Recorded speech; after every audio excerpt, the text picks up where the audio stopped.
하여튼 이제 여기 그 같이 한번 읽어봅시다. 12절. 그러므로 나의 사랑하는 자들아 너희가 나 있을 때뿐 아니라 더욱 지금 나 없을 때에도 항상 복종하여 두렵고 떨림으로 너희 구원을 이루라. 이제 중요한 말씀이 항상 복종하여, 그렇죠? 두렵고 떨림으로 너희 구원을 이루라 그랬죠. 그러면 구원을 이루라 그랬는데 구원을 아직 못 받았다는 건가요? 이게 지금 빌립보에 있는 교회에 보내는 편지잖아요. 성경에 이제 편지들은 다 예수 믿는 사람 대상으로 보내는 편지잖아요. 네. 그렇죠? 빌립보 교회. 그럼 빌립보 교인들이 예수를 안 믿는 건 아니잖아요. 예수 믿었잖아요. 그럼 구원 받았을까요? 안 받았을까요? 받은 사람도 있고 안 받은 사람도 있고. 이제 구원을 받는 걸 전제로 이제 편지를 보낸 거잖아요. 그렇죠? 네. 혹시 어떻게 생각하세요? 이 말씀 많이 듣지 않으셨어요? 우리가 신앙생활을 계속 해가고 교회 계속 나가는 것처럼 네. 구원 받았다 그 부분보다는 네. 우리가 이제 부름 받는 돌아가시는 날까지 계속 이 믿음을 계속 이렇게 쌓아 나가라는 그 말씀처럼 여러분들 흩어지지 말고 자로나 우로나 가지 말고 믿음의 행위들을 계속 이루어 가십시오. 진행형으로 가십시오. 이렇게 부탁하는. 구원을 이루라 그랬잖아요. 네. 구원을 우리가 이뤄가는 겁니까? 구원은 내가 하는 게 아니라 주시는 거죠. 해주시는 거. 아니 이 표현을 보면 네. 이루라. 복종하여, 항상 복종하여 두렵고 떨림으로 너희 구원을 이루라 그랬잖아요. 이게 어떤 의미일까요? 구원을 이루라. 도달해라. 구원을 이뤄가라. 이루러 가라. 구원을 이뤄가라 그런 거잖아요. 네, 그죠? 네, 네. 두렵고 떨림으로 너희 구원을 이루라. 이뤄가라. 여기는 이루어 가십시오라고. 이루어 가십시오. 표현은 표현되겠죠. 그렇게 그러니까, 적극적으로, 예. 그러니까요. 예. 뭐 이루라나 이루어 가십시오나 뭐 예. 이루어 가십시오. 네. 그 뭘 말할까요? 과정. 과정. 진행형으로 계속 살아라. 그렇죠. 그러면 이 당시에 빌립보에 있는 교인들이 구원을 못 받았을까요? 구원은 단회적으로 오지 않나요? 어떤가요? 구원을 이뤄가는가요? 구원은 어느 시점에서 딱 주어지는가요? 우리가 저기 그 성서적으로 놓고 보면은 네. 구원은 내가 구원 받고 싶거나 내가 잘해서 하는 게 아니라 믿음을 통해서 구원해 주시는 거잖아요. 은혜죠, 은혜로. 저 은혜로 주님이 주시는 거죠. 주시는 거죠. 네, 내 어떤 그 그죠? 내가 얼마큼 도달했다는 것보다는 이 구절로 보면은 우리가 구원에 대한 우리한테도 의무가 있는 것처럼 비춰지죠. 예. 어떻게 생각하십니까? 그런 것 같아요. 구원 받을 만큼의 아무튼 그런 신앙생활을 계속 쌓아가라. 그런 의미죠. 그런 의미긴 하죠. 놓치지 말고. 근데 이제 성경에서 보면 구원은 단회적으로 주어지지 않나요? 한 번, 그러니까 어느 시점에서 주어지지 않나요? 그걸 이렇게 만들어가는 건가요? 구원은 항상 출발이지 않나요? 어떻게 생각하세요? 예전에 그렇게 생각했던 것 같아요. 지금은 그렇게 생각하는 건 아니에요. 아니에요? 어떻게 바뀌었어요 그러면? 아니, 그러니까 무슨 얘기냐면 아까도 얘기했지만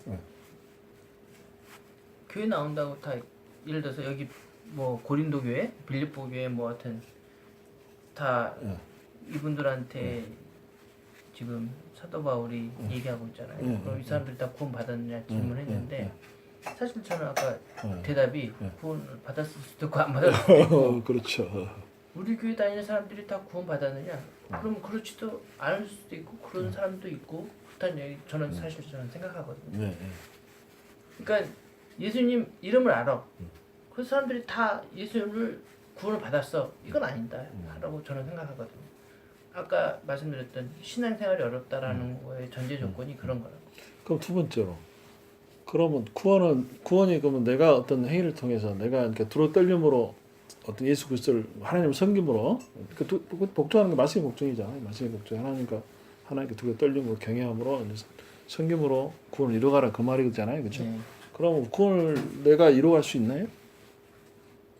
아까 이제 처음에 시점적인 예 말씀드렸고 이번에 이제 인간의 어떤 그 행위 노력을 말씀드리는 거거든요. 그 관점 말씀드리는 거거든요.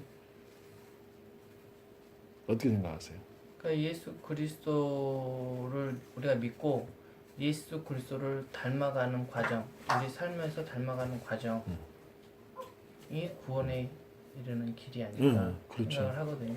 그래서 그래서 그 관점에서 봤을 때 그럼 어떤 만큼 우리가 도달해야 구원 받을 수 있는 거예요? 뭐 수준이 있나? 어떻게 생각하세요? 그 선물이라고 그랬잖아요. 구원은. 네. 그거는 네. 근데 여기 보면 이제 그 인간의 노력이 들어가 있잖아요. 그죠?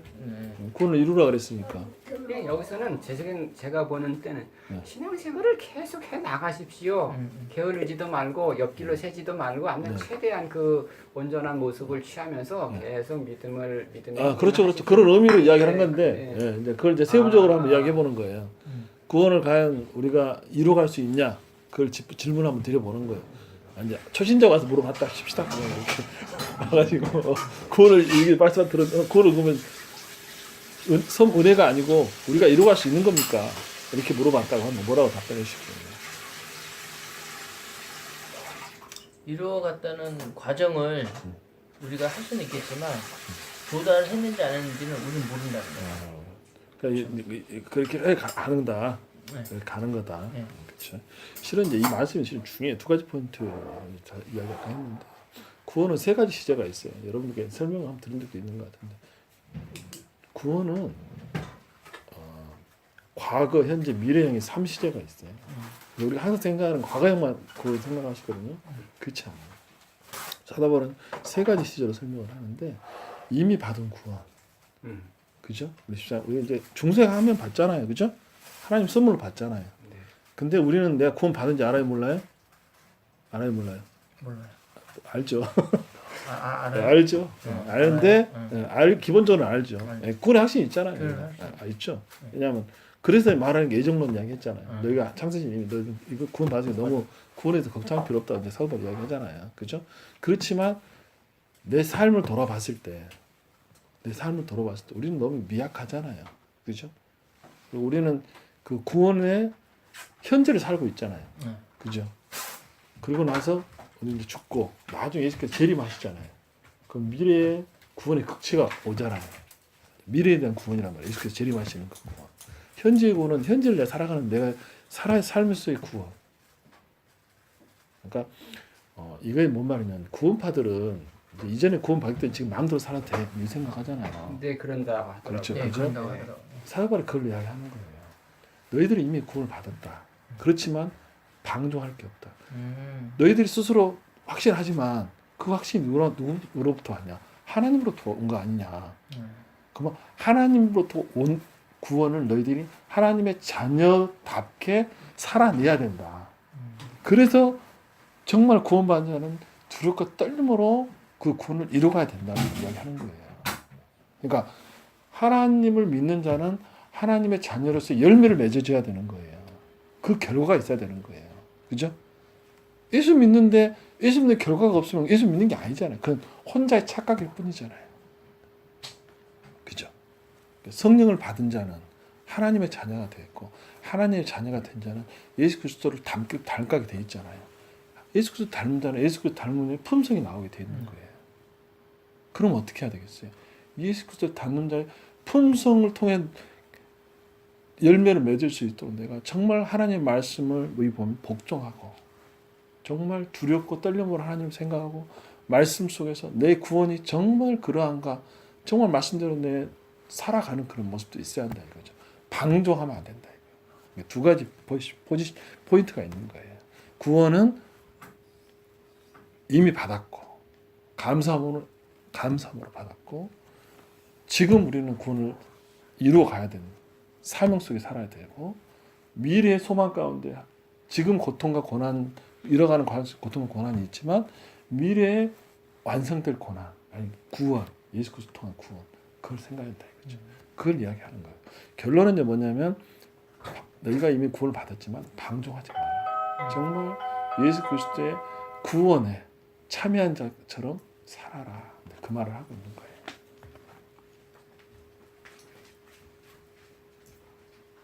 이해가 되시죠? 네. 그래서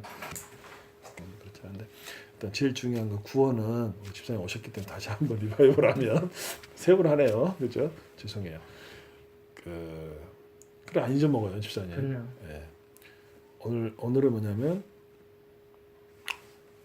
빌립보서 2장 12절에 보면 항상 복종하여 두렵고 떨림으로 너희 구원을 이루라 말씀하셨어요. 항상 복종하여, 항상 말씀에 복종하여 하나님을 두렵고 떨림으로 경외하면서 너희 구원을 너희 삶 가운데 이루어가라. 이 말씀은 우리가 이미 이제 하나님 은혜로 구원을 받았지만 방종하지 말고 구원을 받았다고 만들어 산 그 자체는 구원이 없는 거다. 그러니까 우리의 순간순간 삶, 오늘을 사는 우리의 삶 가운데 구원이 정말 구원받은 자로서의 열매 맺는 삶들을 살 수 있도록 정말 너희들이 방종하지 말고 두렵고 떨림으로 하나님을 경외하면서 살아야 된다. 이 말씀을 하고 있는 거예요. 그러니까 구원은 항상 은혜로 주신 거고 감사해야 되고 기쁨이 있는 거예요.